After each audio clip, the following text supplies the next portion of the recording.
Good afternoon. This is All India Radio. I am Valsa Williams and with me is Renu Kataria with the Midday News.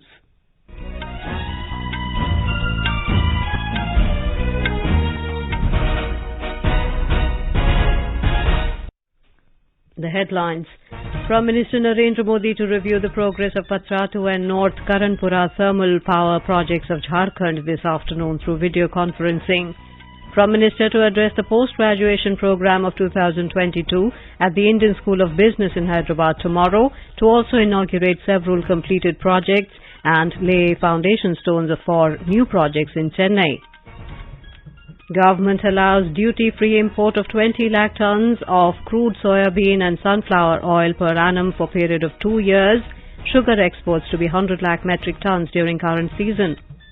11 people die and 15 in serious condition due to consumption of spurious liquor in Aurangabad and Gaya district of Bihar.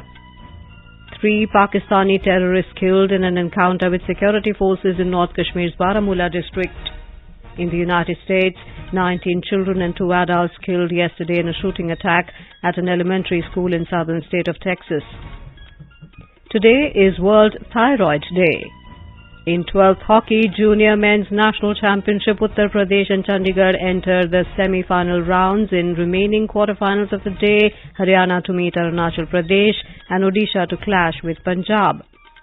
In IPL cricket, Lucknow Super Giants to take on Royal Challengers Bangalore in an eliminator match at the Eden Gardens, Kolkata this evening.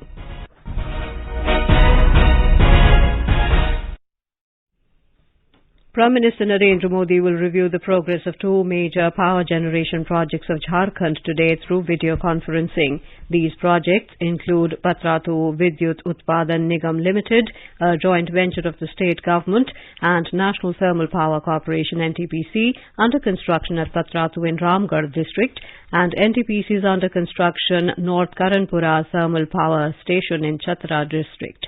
The review meeting will be held this afternoon through video conferencing. In view of the proposed meeting, the officials of the Energy Department have put all preparations in place.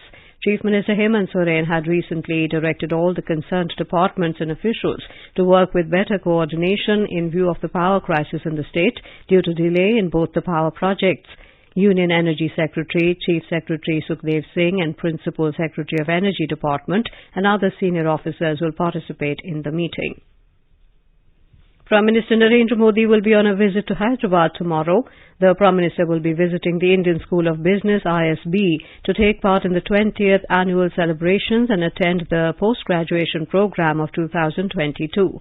He will address the students of both Hyderabad and Mohali campuses and award medals to some of the academic scholars of excellence on the occasion. He will unveil a commemorative plaque and release the ISB My Stamp and special cover.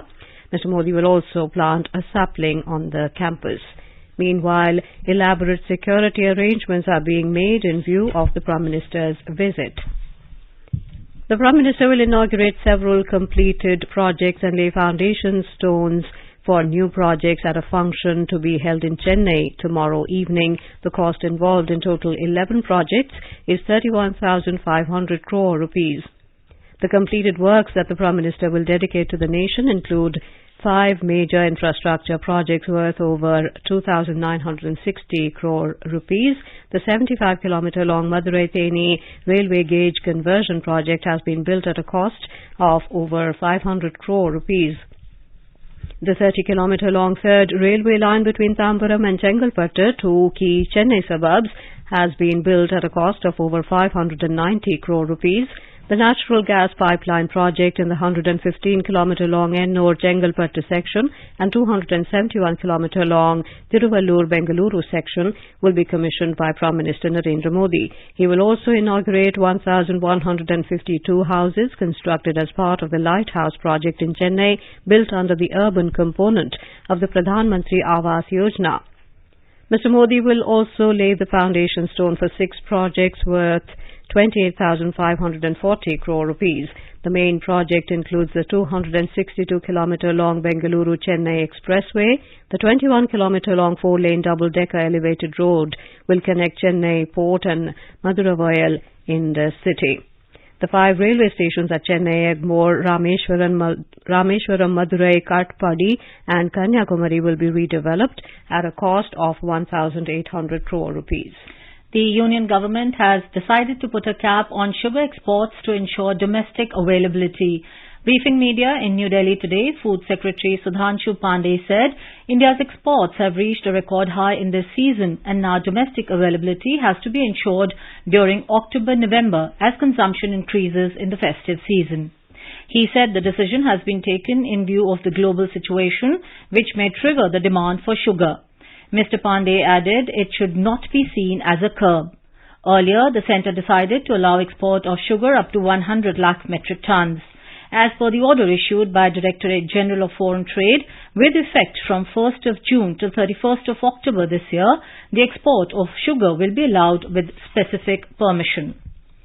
The centre has allowed import of 20 lakh metric tons each of crude soybean oil and crude sunflower seed oil per year for a period of 2 years at a nil rate of customs duty and Agricultural Infrastructure and Development cess. This will provide significant relief to the consumers. The exemption from customs duty and Agricultural Infrastructure and Development cess will be effective from today. The exemption will help cool domestic prices and control inflation. Prime Minister Narendra Modi arrived in New Delhi last night after participating in the Quad Leaders Summit as part of his 2-day visit to Japan. Besides Mr. Modi, the Quad Summit was attended by US President Joe Biden and Prime Ministers of Japan and Australia. During the summit, the leaders reiterated their shared commitment to a free, open and inclusive Indo-Pacific and the importance of upholding the principles of sovereignty, territorial integrity and peaceful resolution of disputes. They exchanged perspectives on developments in the Indo-Pacific and the conflict in Europe. He participated in the event to launch the Indo-Pacific Economic Framework for Prosperity and chaired a business roundtable in Tokyo. The Prime Minister also interacted with members of the Indian community. Meanwhile, Quad leaders have unequivocally condemned terrorism and violent extremism in all its forms and manifestations. In a joint statement, Quad leaders said there could be no justification for acts of terror.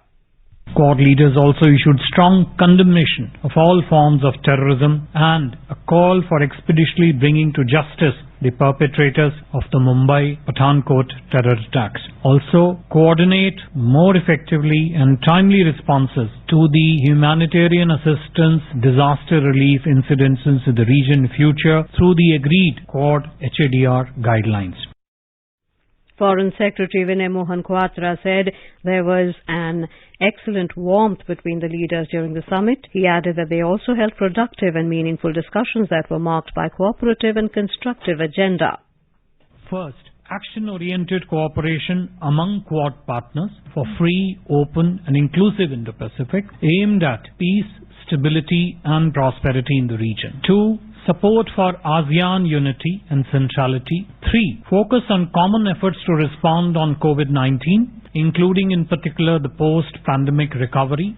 4th, work together to promote infrastructure delivery. 5thly, the Quad leaders also welcomed a new Indo-Pacific partnership in maritime domain awareness, a regional initiative to respond to humanitarian and natural disasters, as also to combat illegal fishing. Next, shape and build partnership for greater cybersecurity and for transparent, trusted and reliable supply chains across the region.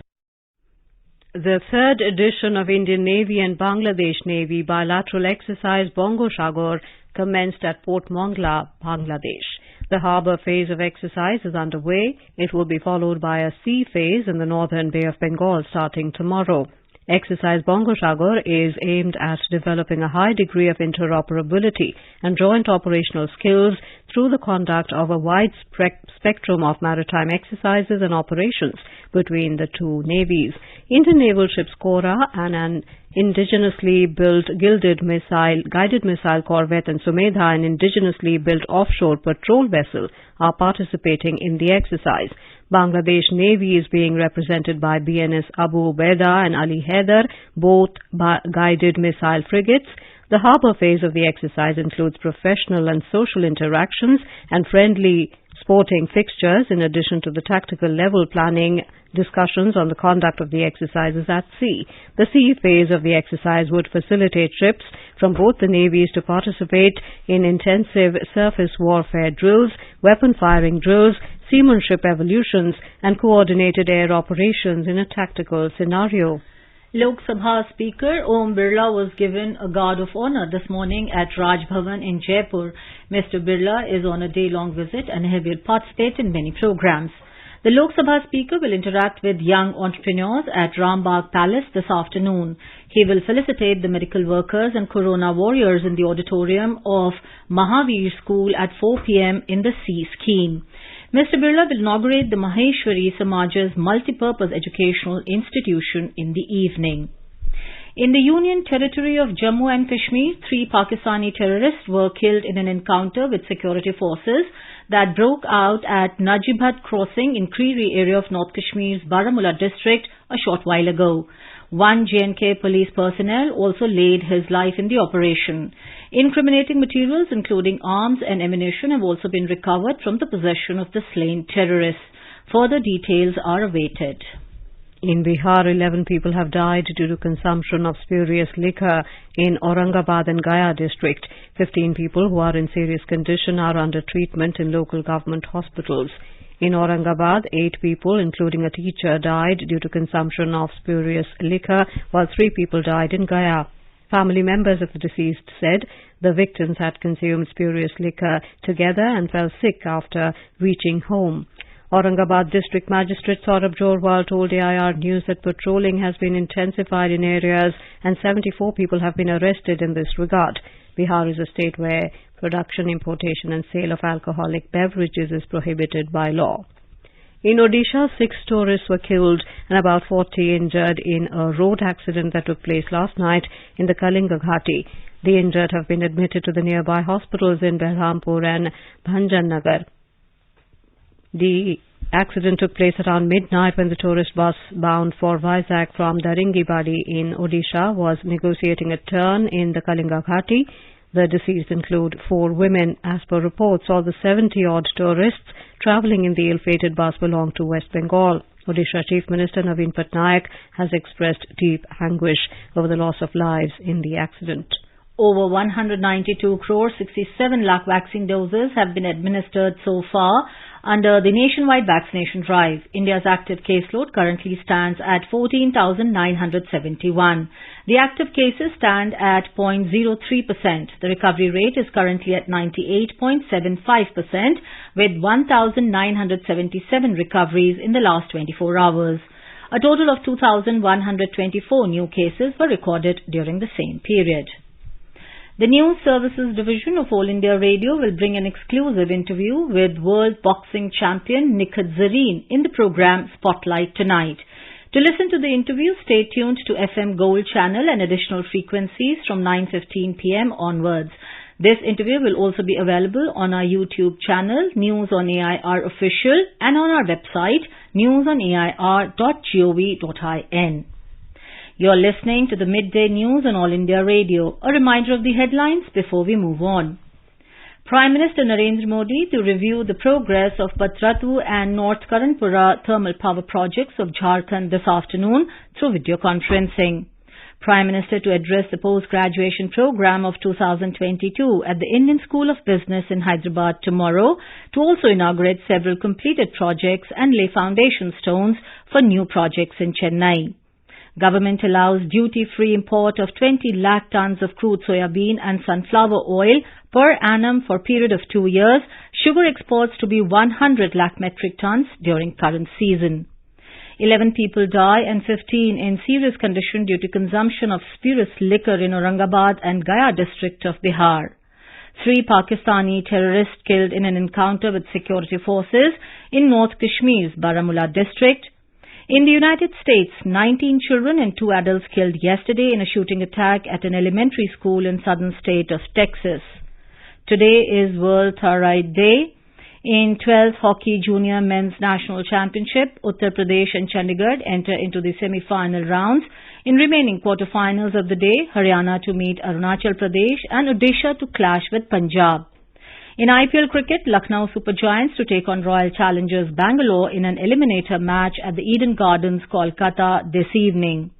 For quick news updates round the clock, follow us on our Twitter handle @AIR News Alerts. क्या आप competitions की तैयारी कर रहे हैं? आपके लिए आकाशवाणी लाया है एक इंटरैक्टिव प्रोग्राम अभ्यास, एक ऐसा प्रोग्राम जहां आप पूछेंगे सवाल व्हाट्सएप नंबर 9289094044 पर या फिर ईमेल भी कर सकते हैं abhyas.airnews@gmail.com पर। हमारे स्टूडियो में एक्सपर्ट आपके सवाल का जवाब देंगे शनिवार रात 9:30 बजे। इस बार का विषय है Indian polity, centre state relations. आपके सवालों का हम करेंगे इंतजार 25 मई तक। आपका अभ्यास, हमारा प्रयास।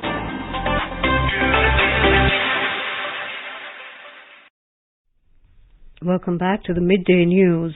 The Samajwadi Party has decided to support senior lawyer and former Congress leader Kapil Sibal for Rajya Sabha elections in Uttar Pradesh.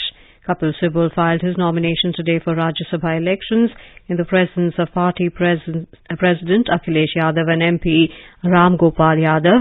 Election for 11 seats of upper house are scheduled in the state.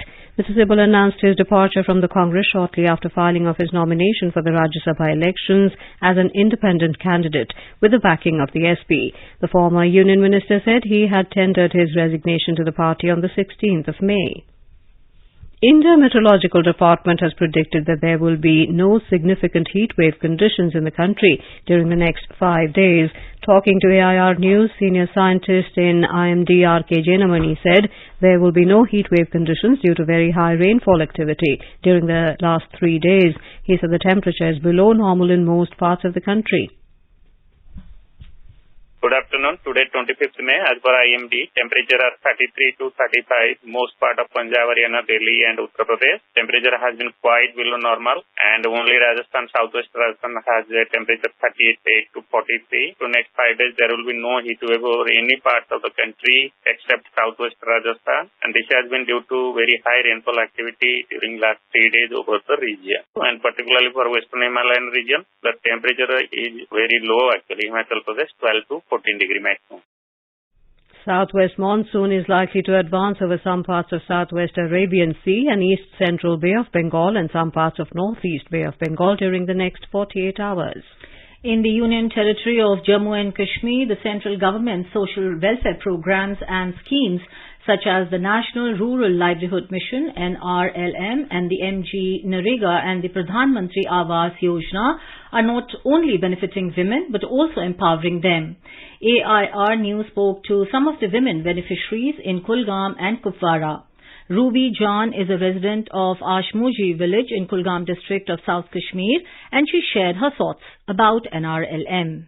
मेरा नाम है Ruby जान, मैं simple एक SHG member हूँ। तो मेरे गांव में एनआरएलएम की तरफ से एक टीम आया था आंगनवाड़ी सेंटर पर। उन लोगों ने बहुत अच्छे से समझाया है कि ये मिशन क्या है। तो फिर मैंने अपना फंड्स आए हैं, आरएफ आए हैं, रिवॉल्विंग फंड या सीआईएफ आए हैं, तो मैंने भी लोन ले लिया है। तो मैंने अपना रोजगार स्टार्ट किया है।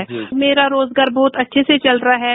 जो बाकी एसएचजी मेंबर्स है उनको भी रोजगार मिला है। तो हम बहुत शुक्रिया अदा करना चाहते हूँ एनआरएलएम का। मेरे गाँव में 200 लड़कियों को रोजगार मिला है। मेरा भाई को मैंने निकाला है बेकरी शॉप, तो 1 महीने की आमदनी है उसको 20 से 25 हजार। बहनों को मैं भी यही मैसेज देना चाहती हूँ कि इसके साथ जुड़ जाओ और अपना रोजगार स्टार्ट करो। Asha Begum, an MG Narega beneficiary from Kupwara district of North Kashmir, said her village lacked drinking water, hence she built a well. मैं आशा बेगम हयामा जुक्तियाल से बोल रही हूँ। मुझे नरेगा का काम भी मैंने एक लगाया है मकान के पास और 14 एसी का भी एक बांध लगाया है। कुआं एक मैंने बनाया है। घर में मैं खुद ये काम कर रही हूँ और छोटे छोटे बच्चे हैं उनको परवरिश में खुद कर रही हूँ। हमें कुएं से ये फायदा हुआ क्या, हमें वहाँ थोड़ी खेती बाड़ी भी थी सब्जी बनाने के लिए, तो उसको भी पानी लगा रहे हैं और पीने के लिए पानी नहीं था, वो पीने के लिए भी पानी हो गया। हमें नरेगा स्कीम तो अच्छी है जी, मजदूरी भी मिल जाती है, अपना पैसा भी मिल जाता है और थोड़ा फायदा भी हो जाता है कि काम भी मिल जाता है जी। Punjab government has made it compulsory for the candidates vying for Group C and D posts under the state government to clear the Punjabi eligibility test by securing at least 50% marks over and above the stipulated recruitment exam for the respective post. A decision to this effect has been taken by Chief Minister Bhagwant Mann while chairing a meeting with the officers at Chandigarh. Mr. Mann said that in order to promote Punjabi language, it would now be mandatory for all the candidates appearing for recruitment for Group C and D posts to qualify the Punjabi eligibility test prior to appearing for the requisite recruitment exam for the respective posts. And now let's listen to our special program Azadi Ka Safar, highlighting the importance of the day during the freedom struggle. Azadi Ka Amrit Mahotsav.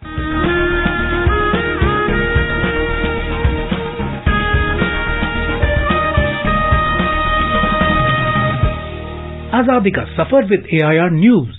Birth of a nation. India's glorious freedom struggle is one of the greatest struggles the modern world has ever witnessed. AIR News brings you a glimpse of the struggle every day.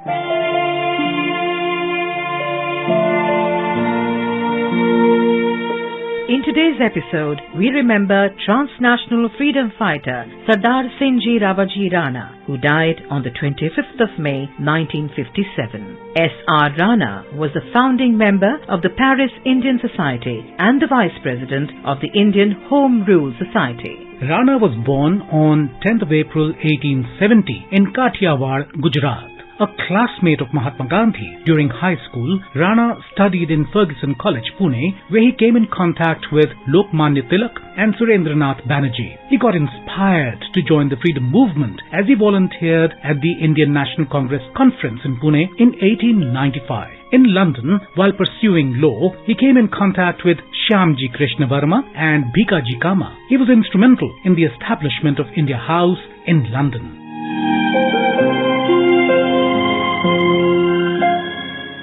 In 1899, Rana left for Paris and came to associate with Indian nationalist politicians, including Lala Lajpat Rai, who is known to have visited Paris and stayed with Rana. In 1905, Rana became one of the founding members of the Indian Home Rule Society. Together with Muncher Shah Barjorji Godrej and Bhikaji Kama, he founded the Paris Indian Society that same year as an extension of the Indian Home Rule Society on the European continent. Rana announced 3 scholarships for Indian students, each worth 2,000 rupees, in memory of Maharana Pratap, Chhatrapati Shivaji and Akbar in the December 1905 issue of the Indian Sociologist.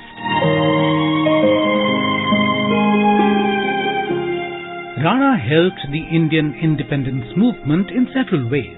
Madan Lal Dhingra had used his pistol to assassinate Curzon Bailey in 1909. He also helped Vinayak Damodar Savarkar to publish his banned book, The Indian War of Independence.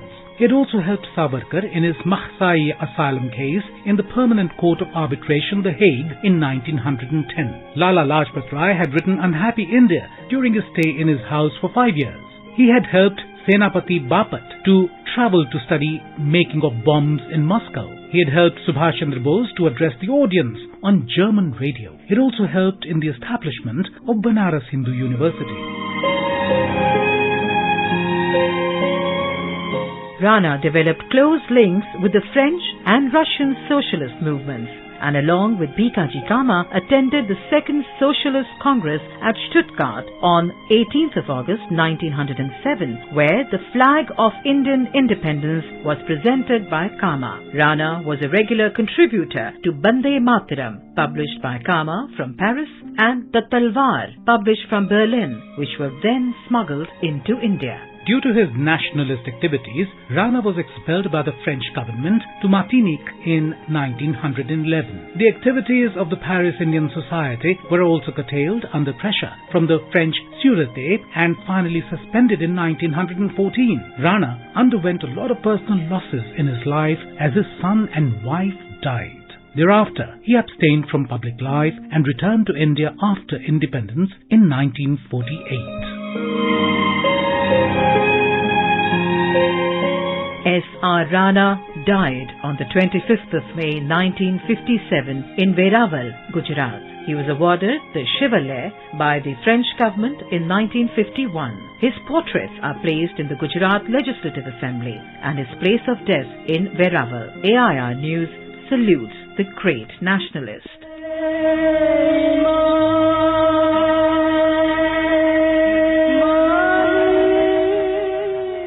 We also remember Manipuri freedom fighter Kajao alias Pukramba, a resident of Kangamong, Manipur, on 24th of March 1891. When British troops launched an attack on the Manipuri fort, Kajao killed the British political agent Grimwood. He was sentenced to death on the 19th of May 1891. Following his capture, Kajao was hanged on the 25th of May 1891 at the west gate of the fort. Kajao is remembered for sacrificing his life for the independent kingdom of Manipur. We salute the great martyr.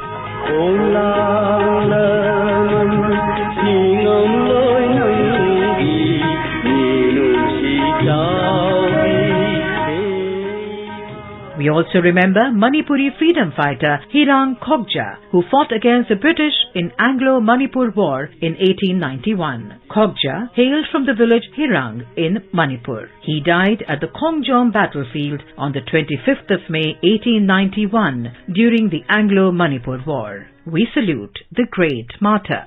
That brings us to the end of this episode of Azadi Ka Safar with AIR News. See you in the next episode tomorrow.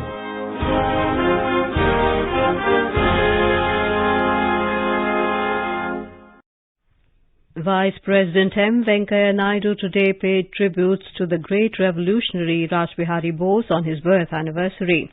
In a tweet, Mr. Naidu said he was the founding member of the Indian National Army and played a crucial role in the Ghadar movement. In the United States, 19 children and 2 adults were killed yesterday in a shooting attack at an elementary school in southern state of Texas. Texas Governor Greg Abbott said earlier that the suspect had also died, adding that it is believed that responding officers killed him. The governor said suspect was a local resident of the city of Uvalde and was believed to have had a handgun and a rifle with which he shot the victims. Today is World Thyroid Day. The day is observed on 25th of May every year to promote awareness and understanding of thyroid diseases, their symptoms, prevention and treatments. It is dedicated to those suffering from thyroid and all those working around the world to better understand and treat thyroid disorders. As per report by Public Health Update globally, more than 200 million people are estimated to be dealing with thyroid disorder and 50% of these cases remained undiagnosed. A butterfly-shaped gland in the neck, the thyroid gland, is among the largest endocrine gland in the body. It produces hormones that influence critical body function and regulate metabolism. The most common type of thyroid disorder include hypothyroidism, thyroiditis, and thyroid cancer, and these are often caused by iodine deficiency. While the initial sign of thyroid disorder may not appear to pose threat, they can lead to greater complications if left unattended. World Thyroid Day aims to educate people about common symptoms and check the advancement of thyroid disorders. The day is dedicated to thyroid patients and to all others who are committed to study and treatment of thyroid diseases worldwide. With PV Vargas report, Manal Saeed, News Desk. Sports Minister Anurag Singh Thakur felicitated the team of Women's World Boxing Championship winners and Indian archery team at Indira Gandhi Stadium in New Delhi yesterday. Uttar Pradesh and Chandigarh today entered the semi-finals of the 12th Hockey Junior Men's National Championship at Kovalpatti, Tamil Nadu. In other quarter-finals of the day, Haryana will meet Arunachal Pradesh at 5:30 p.m. Odisha will clash with Punjab at 7:30 p.m. In IPL cricket, Lucknow Super Giants will take on Royal Challengers Bangalore in an eliminator match at the Eden Gardens, Kolkata at 7:30 p.m. this evening. And now before we end the bulletin, the headlines once again. Prime Minister Narendra Modi to review the progress of Patratu and North Karanpura thermal power projects of Jharkhand this afternoon through video conferencing. Prime Minister to address post-graduation program of 2022 at the Indian School of Business in Hyderabad tomorrow, to also inaugurate several completed projects and lay foundation stones for new projects in Chennai. Government allows duty-free import of 20 lakh tons of crude soya bean and sunflower oil per annum for a period of 2 years. Sugar exports to be 100 lakh metric tons during current season. 11 people die and 15 in serious condition due to consumption of spurious liquor in Aurangabad and Gaya district of Bihar. 3 Pakistani terrorists killed in an encounter with security forces in North Kashmir's Baramulla district. In the United States, 19 children and 2 adults killed yesterday in a shooting attack at an elementary school in southern state of Texas. And with that, we end the midday news.